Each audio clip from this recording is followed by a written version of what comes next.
Hi, Internet. This video is called An Atheist Reviews Two Christian Reviews of Marvel's Eternals movie. So I found two Christian reviews on YouTube during doing their reviews of the Marvel movie Eternals from their Christian perspective. And I'd like to share my thoughts on that. Some of the questions they ask of themselves and their viewers, their Christian viewers, I'm assuming, are as follows. Should Christians even watch the movie? Will it lead them astray? Is the mythology of Eternals, which clearly borrows from the Bible, dangerous because it flips the script on some of the elements? Is Satan using movies like Eternals to persuade Christians and people in general to turn on God in the end times? Are Christians being led astray by what is merely popular cultural sentiments? Is the violence in a PG-13 movie being used to desensitize Christians to violence? Is Eternals anti-Christian? Honestly, I'd forgot about the whole should Christians watch X because it's ideologically dangerous routine. It makes Christians out to be simpletons, honestly, so easily confused and led astray. I mean, it's okay to think for yourselves, folks. Really. I mean, to put this in perspective, I can't think of any movie or TV show that I could possibly see that is going to corrupt me. I mean, it would have to make a genuinely persuasive case for its perspective. And if it makes that case, then good game. I want my mind to be changed if it should be changed for good reasons. Most movies aren't even trying very hard to make a real case for anything to appeal to as wide of an audience as possible. So there's virtually nothing to be concerned about, unless you were too easily persuaded by something that could fit into the confines of, infotainment. I mean, to be fair, Eternals is ideologically anti Christian. It can be easily understood as a metaphor for questioning divine authority for the sake of doing what's right. If you find yourself within a perverse divine scheme of things, even though you got into it with good intentions and thought you were on the right path, can you take another look and see things more clearly? And, there's an overtly gay character who found a satisfying life living with his husband and adoptive child. Clearly a retributive slap in the face to mainstream conservative Christian ideology, I would think. Should you be offended by that? Or should you change your mind about homosexuality? I mean, Eternals is a morality tale that ought to convict Christians and Muslims and get them to ask if they are actually on the side of genuine goodness. Or have they been desensitized to the obvious horrors of their religion and they're just giving in to what is popular religion? In fact, virtually every comic book supervillain has similar aspirations to Jesus in the Bible. Jesus declares that few will be saved in Matthew 7:13-14, and therefore most will be damned to a punishment akin to torture at first century prisons, as Jesus tells us in Matthew 18:34-35, and that torture will last as long as the paradise does for the saved, as it tells us in Matthew 25:31-46. And even good Christians sporting their faith based magic powers have no idea if they'll be going to the bad place until it's too late. Matthew 7:21-23. Every 20th century genocidal dictator combined could not hope to live up to such an atrocity. So, are you on the right team? Are you sure? Who should Christians listen to? The one reviewer leans pretty hard into the spiritual tribalism that says non-Christians listen to non-Christian, or non-Christians listen to non-Christian stuff, but Christians should only listen to Christian stuff. Beware. By the way, good people listen to everyone and make their own decisions based on all available information. So one of the Christian reviewers did a pretty laborious job comparing his Christian mythology to Marvel mythology, as though there are really that great of reasons to care about the largely arbitrary differences. He was concerned that Marvel flipped the script on two key elements and that bad stuff must come from such departure from the Bible. Like what? That's the genetic fallacy. Flipping plot points on a script doesn't necessarily tell you the rest of the script is evil. The Christian reviewer didn't really give us any reasons apart from spiritual tribalism to value the qualities or differences between Marvel's version of things and the Bible's version of things. And really, you can't give us a good reason to fear the message of the Eternals, because it's a good message. Spoilers ahead, by the way, if you haven't seen the movie yet. Eternals certainly violates divine command theory.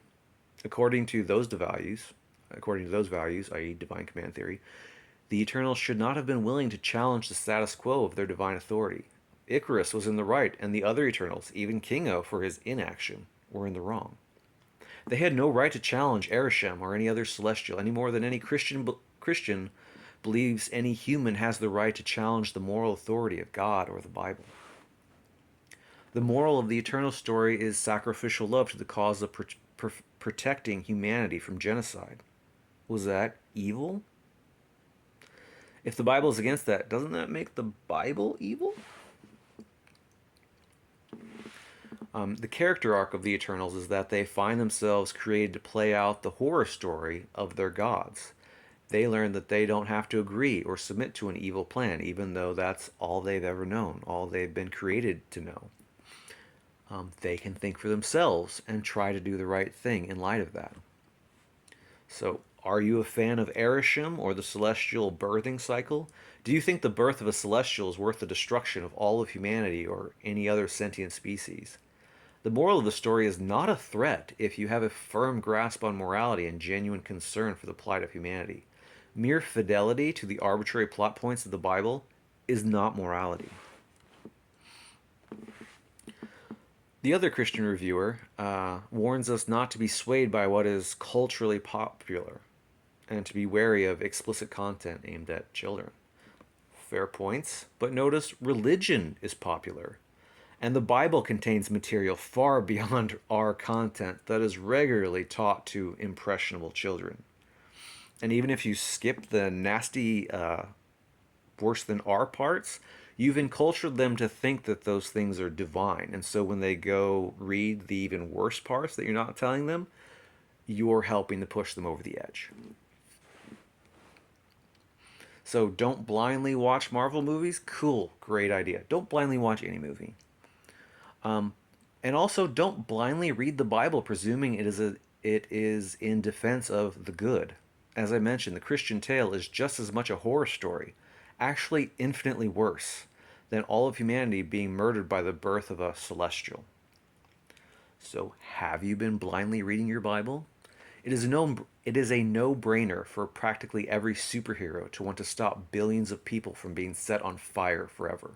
Does that mean that almost every single comic book hero must have been designed by Satan to trick good Christians into wanting to fight for the wrong team? I mean, except maybe Bible Man? If a cosmic despot like Thanos shows up with threats of intergalactic genocide, good Christians will sing his praises as long as his name is Jesus, apparently. Captain America, Daredevil, and Nightcrawler are good Christians. Maybe they'd side against the Avengers and the X-Men when Jesus shows up threatening everyone with eternal torture. Who knows? Did the Eternals do the right thing on their own fictional terms? Marvel isn't declaring their mythology as true, so you shouldn't feel so threatened if you agree with the moral of the story on its own terms. It's ultimately fictional. All you show is the fragility of Christian dogma that can't stand up in a genuine values battle apart from pulling authoritarian rank. I'm assuming you have to agree that birthing a celestial probably should cost an entire planet full of sentient beings their lives, and there's probably some other better way. But you have to be willing to tell people in different spiritual tribes, in this case the fictional Eternals, to challenge their version of divine command theory, which can be a very emotionally painful and difficult thing to do for any given person in any given culture with different apparent moral authorities. Christians should follow their own advice. The genuinely threatened issue to common Christian ideology is whether you are willing to follow your own advice and not be a hypocrite. Are you willing to challenge your own sense of biblical authority? It's not like a challenge necessarily means Christianity has to fail. It could overcome the challenge and prove itself worthy after all, if in fact it is. But not being willing to even seriously ask the question, that just makes your worldview seem fragile and poorly justified. And it makes you a huge hypocrite if you expect everyone else to be willing to question their moral authorities just because they happen to contradict yours. So in Eternals Part 2, whenever that comes out, if that comes out, presumably Ereshkigal returns to judge humanity and perhaps declares only a handful of them are worthy of his salvation. He then destines the rest to some kind of maybe eternal torture, assuming that's something like what the plot might be. In that fictional event is your only salient moral grievance with the material that Erisham probably has a slightly different taste in who is worthy to be saved than Jesus does? If you had the power of the Eternals in that kind of situation, would you give a celestial who happened to be named Jesus a free pass to do whatever he pleases to humanity? Or might you fight back because it's clearly the right thing to do? And this isn't the first time a Marvel Cinematic Universe movie has put characters in this kind of situation. Ultron was practically a god, digital divinity made manifest through the power of the Mind Stone. But who were the Scarlet Witch and Quicksilver to judge the all too overtly biblical plot of Ultron to wipe out humanity for being unfit? Ultron expected at least a few to evolve and survive the cataclysm, just like Jesus says, few will be saved. Did the mutant siblings do the wrong thing by questioning Ultron? So, do you question supposed divine authorities or not? Is your Christian mind going to be corrupted by watching these movies? I sure hope so. I would hope you get corrupted for all the right reasons. As far as I'm concerned, the one Christian review is already siding against his own God. Jesus in the Gospels declares that only good trees bear good fruit and only bad trees bear bad fruit, and that good trees can't bear bad fruit and bad trees can't bear good fruit. The Christian reviewer said everyone is really a mixed bag of both. But that's exactly what Jesus doesn't say is the case. It's as though you look at the passage bursting with black and white thinking. You were tasked with adding shades of gray to it, and you succeeded in being more nuanced and mature than Jesus was. Props to you. But it is pretty stark insubordination to your God. And I'm just saying, why not a little more insubordination? You can't just add in words and concepts that you would prefer. God says, kill the Amalekites.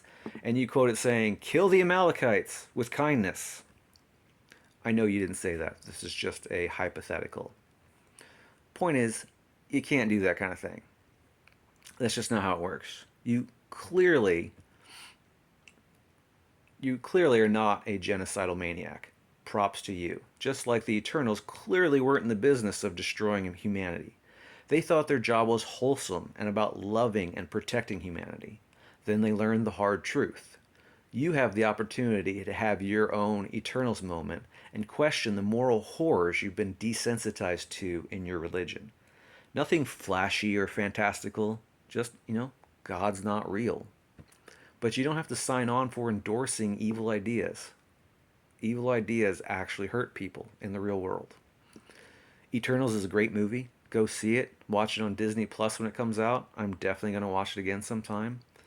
I'm personally hoping for a Kingo prequel, full-on Bollywood-style adventure, action, musical romance.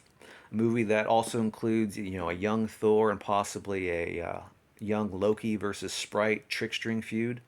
But, that's just me. And carry on, Internet. Thanks for listening.